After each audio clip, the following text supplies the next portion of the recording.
রে, তুই কি মেকআপ কম্পিটিশন এসেছিস না পরীক্ষা দিতে এসেছিস? তোরা কেন এরকম বলছিস সেটা আমি খুব ভালো মতোই জানি। আমি এত সুন্দর যে ক্লাসের কোনো ছেলে তোদেরকে পাত্তাই দেয় না, তার জন্যই তো তোরা এত জ্বলিস। আমিও বুঝি তোদের কষ্টটা, কিন্তু কি করব বল, ভগবান আমাকে এত সুন্দর বানিয়েছে। 10 বার ট্রাই করার পর আজকে আমার পাফটা এত সুন্দর হয়েছে। প্রিয়া, তোর পাফটা তো আজকে অনেক সুন্দর হয়েছে রে। হাতের খেল। আমার লিপস্টিকটা মনে হয় উঠে গেছে, 2 ঘন্টা হয়েছে লাগিয়েছি, ম্যাম আসার আগে আরেকবার লাগিয়ে ফেলি।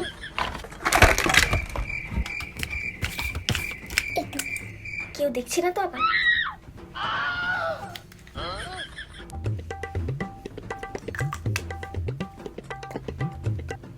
ফাইনালি আমি এক্সাম দেওয়ার জন্য রেডি। এই প্রিয়া, তুমি ক্লাসে এত সেজে এসেছো কিসের জন্য? ম্যাম, এটা তো আমার ন্যাচারাল বিউটি।